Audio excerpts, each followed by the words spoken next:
The Elgato Wave XLR and the Wavelink software from the perspective of a Mac user. The awesome, the kind of good, and the somewhat disappointing.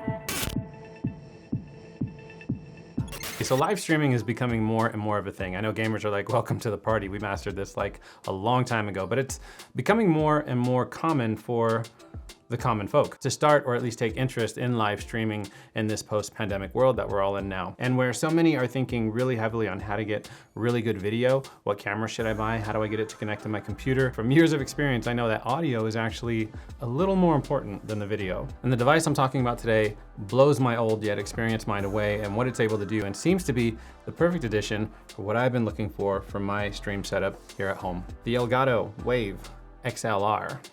Maybe some sexy B-roll here.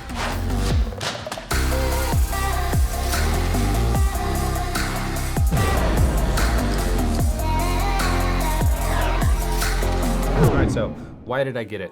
Well, I love my current setup here, but I'm always looking for ways to improve my workflow, the experience here at my desk, and also the experience that my viewers experience. Currently, I use Ecamm Live for all of my live streams. For Mac users, I really don't personally recommend anything else but Ecamm Live. But when it comes to audio mixing, like most encoders, it's a bit basic at best, which is good. The margin for error is much smaller, but that also means somewhat of a lack of control for a more advanced or experienced producer. Obviously, yes, you can hook up a hardware USB mixer with analog inputs into your computer and then into Ecamm, but for my setup, the size of some of these mixers to get multiple channels of audio into my stream, they can get pretty big. Now, I'm a big fan of the Rodecaster Pro, and especially a big fan of my new Tascam Mixcast 4 and similar devices, but streaming with virtual guests, the Wave XLR may actually be a better solution in some cases with its minimal form factor and size. Other similar things on the market, I love what the Go XLR was for the PC streamer world, but there's nothing like that for the Mac user,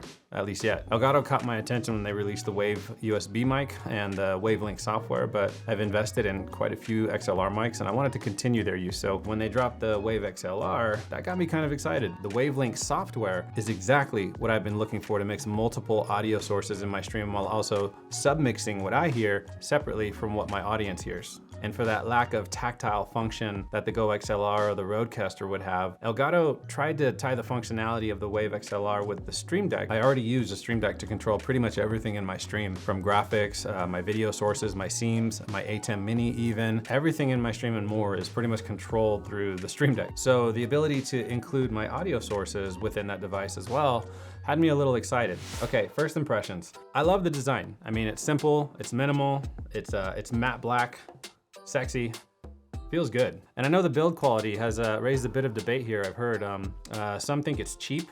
I don't. I think it's actually quite good for or less than $200. It's plastic, but it's not cheap plastic. It actually feels really good, really solid, really sturdy.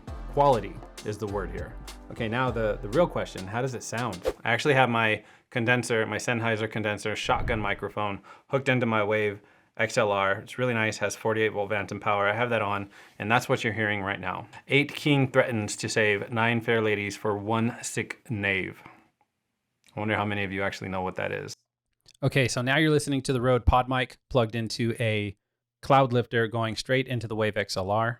8 kings threaten to save 9 fair ladies for 1 sick knave. 8 king threatens to save 9 fair ladies for 1 sick knave. 8 kings threaten to save 9 fair ladies for 1 sick knave. Okay, so let's talk about the best part of this entire device. The Wavelink software, I love it. I can have my Apple Music app on in the background to whatever Stream Beats playlist I'm using and adjust whatever I hear as well as what the viewers hear, which is called submixing. So if I'm doing a build on stream, I can jam to the music a little bit louder if I want, while not also raising the music levels for my viewers, and I love that. I also use Slack as a back channel where I can talk with offsite producers, sometimes off camera, so I can have them in my ear and my viewers can't hear a thing.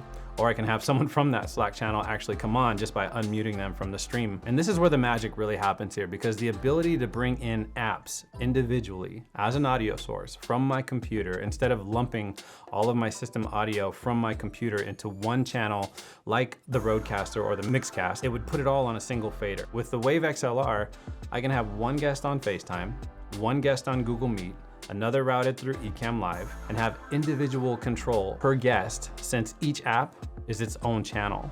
or source in the Wavelink software. I can turn the FaceTime guest up, I can turn the Google Meet guest down, I can mute any of them individually while on stream, while keeping their audio in my ear with my own mix. I mean, it's crazy, right? Now, this might sound like an extreme scenario, and I get it, but coming from hosting tons of live streamed events, summits, trade shows, doing this on the fly, you'll have guests coming at you from all angles, from phone calls to Skype chats, FaceTime calls, Zoom, and by removing the friction for allowing the guests to come on in any way that they can at that moment of inspiration and let the content flow on stream dynamically is an extremely powerful tool, which I've not seen anything do it as simply and beautifully as the Wavelink software does. Now, to use the Wavelink software, you have to have a Wave microphone with a Wave 1, Wave 3 USB mics, or the Wave XLR like I have here. So if controlling individual application audio is something that you need within your stream, this is a winner. Okay, so all that is the best part, the software. Now, on to the worst part. Now, I did not do my homework enough, which is my bad. I was really excited about the VST compatibility to process my audio, which is insanely powerful. Alas, that is version 1.4, which is only available for PC users, which was released December 2021. Mac users are still stuck in version 1.3, which does not support the use of VSTs as of yet. Fingers crossed, it gets here soon. All right, well, that about wraps things up for this one, guys. I hope this information was helpful, and if it was and you like these types of videos and want to see more on the Wave XLR and similar devices to improve your streams, your podcasts, and your videos, subscribe for more and hit that notification bell. Cheers, I'll see you guys in the next one.